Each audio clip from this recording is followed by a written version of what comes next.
Welcome to the Business SOS podcast. This is Rich Sierra, President of the Florida Small Business Legal Center. This is episode 145 of the Business SOS podcast. Thank you for listening, supporting me for the last, not going 2.5 years. Very excited so as to continue my goal to episode 200. So today we're going to talk about something a little bit different. This one, the theme is I lost my case, what next? Yes, sometimes you lose cases. I've been in both ends of the spectrum. I've been in the winning side, I've been in the losing side. And if you talk to an attorney who tells you they never lost a case, I don't think that's true. They have not had challenging cases. The reality is when you go to court, as I have mentioned before, there's a degree of unpredictability. You are putting your entire legal problem in the hands of a jury that, for the most part, does not want to be there. If you've been called to jury duty, you don't say, I'm excited to go. You don't want to be there. That's the reality. But people serve and they do their job. Or in the hands of a judge who has a ton of cases, sometimes over 1,000 cases to manage, and the judge dedicates 1 day, 2 days for your case, or whatever the number of days that the case may require. And the judge is the fact finder in this case. It's what is called a bench trial. And then the judge will determine that. So you're putting your entire case in his or her hands to determine your future. And in trial, there will be a winner, there will be a loser. There's no draw here. And a decision will be made. So sometimes people lose cases, and I want to talk about that. What happens or what to do if you lose your case? And so say, this is a bench trial, for example. You go through your trial. You had all your depositions taken. Let me backtrack a second here. You have your depositions taken. You have to go through your trial strategy with your attorney. You go to mediation, which is mandatory. The case just doesn't settle. Lately, I'm finding out that some cases are just not settling. They're going to trial. And there might be a number of factors here. Perhaps it's because the Supreme Court in Florida created a mandate that cases have to be resolved in 12, 18, or 24 months. So there's a sense of urgency now to resolve cases than before. Cases could go on for 3 to 4 years. So it's actually good that now there's a specific timeline that the cases must be resolved by. So perhaps it's because of those deadlines that are more compressed than before, cases are now going more towards trial, not settling early on, which is fine. It's just the way it works. So you go to your mediation, it doesn't get resolved. You do your pretrial stipulations, as we talked about a few prior episodes. You have your deposition designations. You're ready to go. You have your bench trial. Takes 3 days. You go through your discovery. You go through the presentation of evidence. And then, a few days later, sometimes the judge renders a decision there. Usually what happens are two things. The judge either tell both sides, send me a proposed order. And then you have to send a proposed order with the findings of facts, conclusions of law of what you believe your case, the judge should rule by, based on the evidence that was presented in the case. In essence, you are retrying the case in paper again. And I've done that as well. It's just quite a bit of work. You gotta get your transcripts, and you got to almost convince the judge this is the way you should rule. The other side will do the same thing. So both sides present proposed orders to the judge for the judge to rule upon. It's one way, but they'll delay the case perhaps about a week or two simply because it takes so long to prepare those proposed orders. The other way the judge could handle it, has happened now a number of times with me, is that the judge says, okay, I have the evidence that I need. If there's any supplements, he'll give you maybe 2 days to put any supplemental evidence that you want to provide, something that perhaps it was not included in the initial packet. and then the judge will render a decision, renders a final order on the trial. So you have your final judgment. The final judgment includes, again, the findings of facts of the case, conclusions of law, the verdict, whether it's a plaintiff verdict or defendant's verdict. If it's a plaintiff's verdict, it means that you won something. You're the plaintiff, or the plaintiff won. Where it might be money, might be some type of equity, might be whatever the case. Let's talk about it might be money. So the judgment is the amount of damages that he or she will award the plaintiff, their prejudgment interest, and whether or not he grants attorney's fees. Usually those are reserved for another hearing, but he said you're entitled to attorney's fees. We'll reserve that for another motion. And then the judge signs the order. This is your final judgment.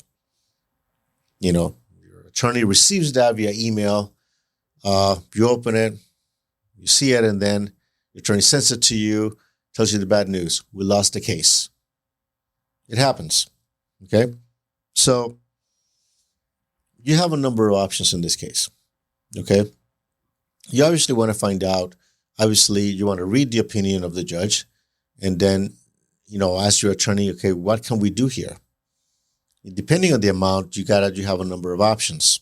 Okay?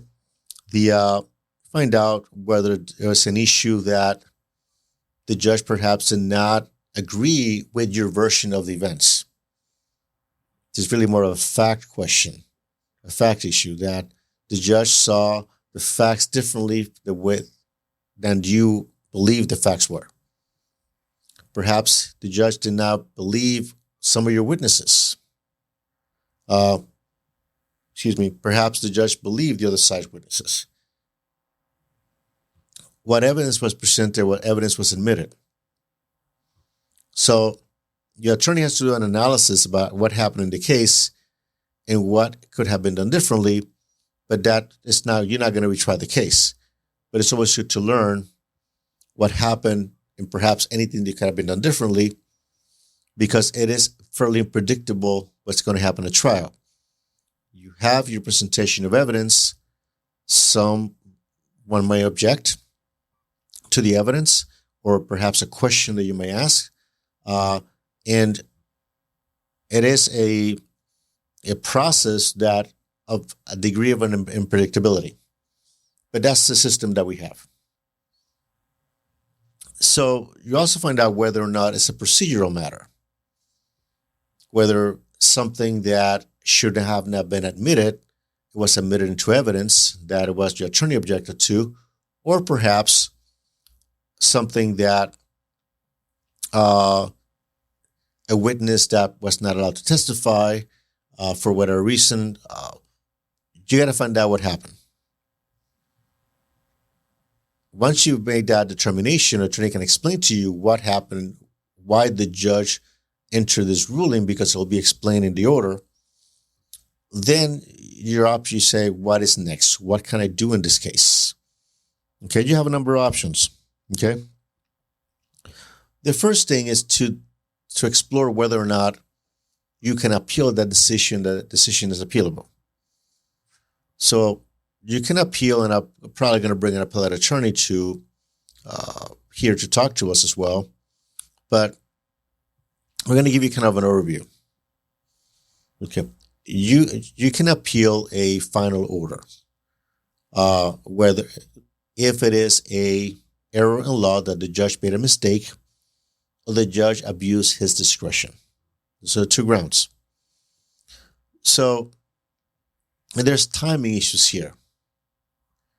Usually what happens is that within 15 days of that final order, final verdict that is, or final judgment that is entered by the court, there's a motion for rehearing that is given to the judge.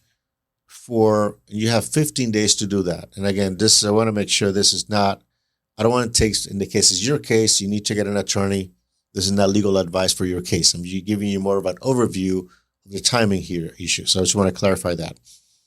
Usually within 15 days, you can file what is called motion for rehearing and tell the judge why he got it wrong. Judge is human. He cannot make a mistake. And the reason for that is that you give the judge an opportunity to perhaps correct the record and reconsider his ruling at that time. The other side will perhaps file a response in opposition to that rehearing, say, no, you got it right. Obviously, they won the case. They want to make sure that the judge doesn't change his mind. In these cases, the judge doesn't have to have a hearing. The judge can just look at it, either agree or disagree. The judge will enter an order. It is difficult to get the judge to change his mind. I just want to be clear with that. But it's a shot. If you don't ask, the answer is no. You go ahead and do that. And I believe it is a requirement before you file an appeal because it tolls the time for appeal. And again, if you're in a situation that you're appealing a final judgment, you got to get an attorney. I want to be clear with that. So the judge signs that denial, said, motion for hearing denied. And then at that point, you have the option to pursue an appeal or not. Usually, what your counsel would do is hire an appellate counsel that specializes in doing appeals. And there's a decision that has to be made here. And a question that has to be made. A number of questions. Number one, do you have a copy of the transcript of the trial? And that is important. If you do not have a trial transcript, it'll be impossible, nearly impossible, to file for an appeal. Because what the appellate court does, they look at the record, at the entire record of the case. You got to index it. It's a very time-consuming task, and for the appellate attorney, and an appellate attorney looking at this for the very first time wants to know what happened at trial. So if you're in a situation you're going to trial, you have to get a trial transcript. It's highly recommended that it's not required to get a court reporter, but it's highly recommended you get one simply because if you do not, you're not going to be able to preserve the record for appeal.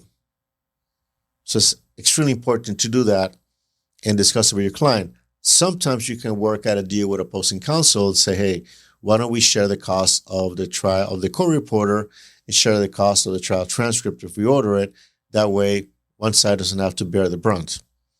You can work that out. I don't think I've worked that out with other opposing counsels, worked out well, simply because you both need it anyway. So I pay twice. So it is an option that you have, but it's highly recommended to have a court reporter at trial. So they look at the trial transcript. They also look at all the discovery that was done in the past, look at every single aspect of this case. So you can imagine the thousands of documents that this appellate attorney has to review in order to determine whether or not you have a good grounds for an appeal. Maybe it might be an admission that was not taken into consideration. Maybe it was testimony that was excluded or objected to, and the judge sustained an objection when it should not have been objected to. So the appellate attorney will look at that and will determine whether or not you have grounds for an appeal. Most likely, you'll have to pay for that consultation with the appellate attorney to make that evaluation of the case. If you decide you want to go the appellate route, be prepared to pay a lot of money up front. I've seen retainers of $20,000 up front to begin an appeal, depending on the case. And the reason for that is that most of the work for the appellate work is done at the beginning of the appellate process. It's what is called the appellate brief.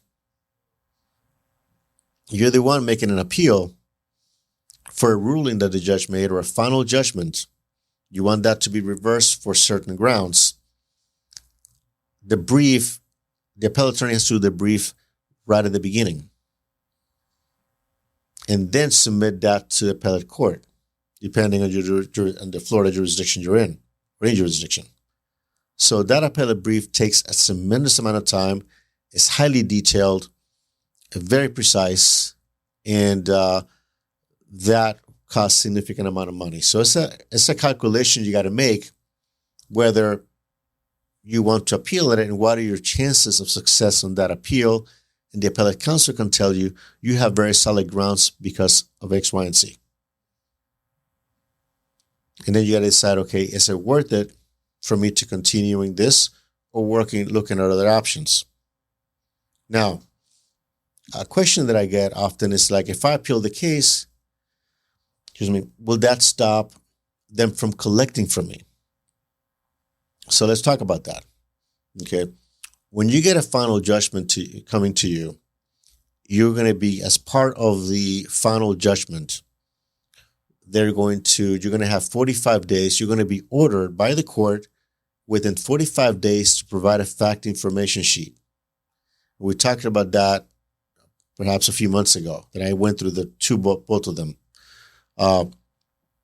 The fact information sheet is the Form 1.977A for individuals and Form 1.977B for businesses, depending whether you have the final judgment as an individual or for a business. So that fact information sheet you're going to provide is you're going to fill it out under oath, and you're required to provide financial statements, tax returns, bank statements to the winning side. And the objective is to assess your financial status, but also to begin to collect on the judgment, to satisfy the judgment. So the answer is, if I appeal this ruling or this decision, can they stop collections? The answer is no, unless you post a bond with the court. So say you have $100,000 final judgment against you, and you want to appeal that decision. You have to post a bond of $100,000 with the clerk of the court and as security to stop any collections effort. Unless the opposing side agrees not to collect while there's a ruling, 9 out of 10 times, they're going to say, no, you want me to stop collecting, you got to post a bond. Otherwise, we'll pursue it.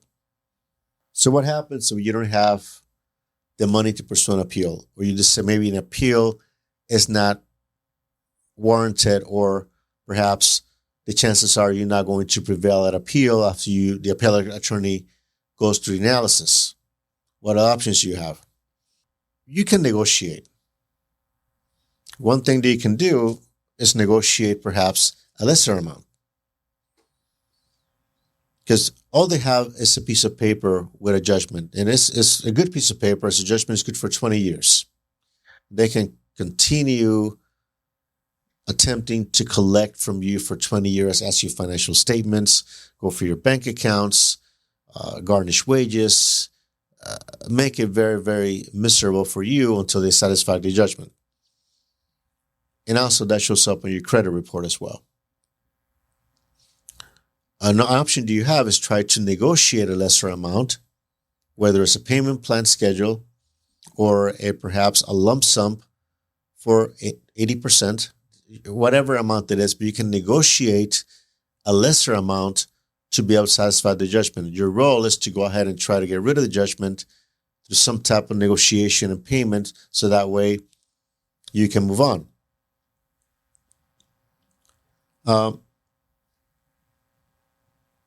A third option that might be, and I remember having my friend Jeff Tromberg, I believe last year, here, he's a bankruptcy attorney. We talked about that. The third option is to consult with a bankruptcy attorney about whether or not bankruptcy may be your option to get rid of the judgment. And it might be, that might be an option for you. And usually when a client of mine is in that situation, I present all the options, including discussing this with a bankruptcy attorney to see whether bankruptcy might be an option at this stage. It may not, but it doesn't cost anything to at the very least explore that option to determine whether or not it might be a good idea. And there are different areas of bankruptcy, whether it's reorganization or liquidation, is simply another option. And the plaintiff knows that. The plaintiff knows that there's always that possibility that they obtain a judgment, the judgment will be incollectible. That's always a possibility, because in order to collect, you need to have the final judgment. That doesn't mean automatically you will convert that final judgment into money. It means you have the ability to collect to satisfy the judgment. And they want to collect as fast and efficiently as possible without spending more money. In your case, you want to pay the lease to satisfy the judgment. If you're not able to do that, then bankruptcy may be an option for you after you consult with a bankruptcy attorney. At the very least, explore that option. And in some cases, not only you get rid of that debt, but you get rid of any other debt you had before as well. And you can have a fresh start. So, losing a case is not the end of the world. It's not pleasant for sure, but it's a moment in time. And there are options that can be had. You can actually have options to try to resolve the matter. You can sell some assets. If you have them, you can borrow from a friend to get to satisfy the judgment. There are many different options you may have to try to get rid of that, but the reality is it's there to stay unless you do something about it. So if you're in that situation that you actually lost the case and have a final judgment, don't ignore it. Don't give up. Don't think that's the end and then just let them collect over and over again. At the very minimum, during those first, you immediately, if you're in this on your own, say it's a small claims case, you lost the case, or a county court case, or you're doing this pro se, which now I see more and more people going pro se with the assistance of ChatGPT or other systems, other AI models. If you're in a situation that went pro se and then you had a final judgment, you have to get an attorney immediately. Because what happens is that you miss certain deadlines, you cannot make them up. You cannot make up those deadlines. So it's always good to consult with an attorney who understands litigation to help you with this. So you have negotiating the final judgment, looking at a potential appeal, also bankruptcy as a third option, if it's available after consultation with a bankruptcy attorney. But it's not the end of the world. But the key here is that you have to immediately take action so you don't miss those important deadlines to appeal. Usually it's 30 days after the final judgment. That's what you have to appeal, to file notice of appeal, to preserve your rights. If you miss that deadline, it is gone. You cannot do it at the 40th day, 50th day, it's pretty much gone. So now, a final judgment, one more point I want to make, it's good to have somebody look at everything, because you might have, once felt safe that you might have one more Hail Mary, is whether or not, if you're in the defense side, which in this case you would be, if you lost a case, money collecting from you, it's whether or not you were properly served. So you got to go back to the very beginning, whether or not you were properly served. Because if you were not properly served, that might be grounds to vacate that judgment. So there are a number of options available here. Okay, but the important thing is to get the attorney to help you analyze what happened. I think this one is a short one, so it'll be no, one more point I want to make. Yes. Two more points, actually. You have a final judgment, you have assets, okay, to protect. I recommend in this case get an attorney who specializes in asset protection to guide you what assets are protected, which assets actually are subject to collections. So an asset protection attorney will be able to help you with that. I will discourage you and I'll advise you in this one. I will actually give you advice. Don't start transferring your assets to somebody else to avoid the creditor. I'm going to repeat this.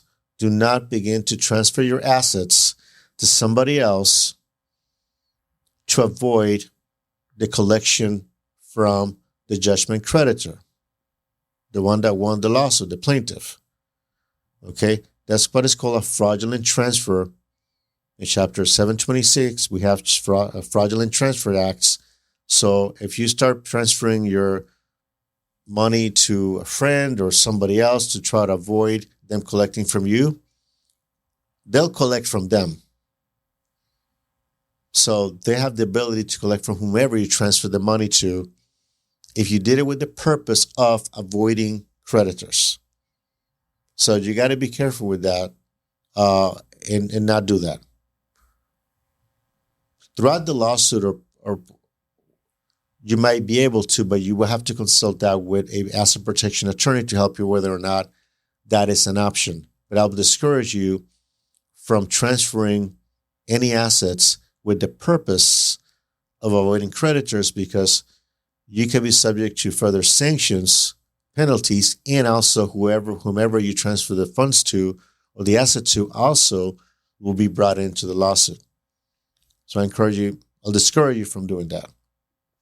It's not a good idea.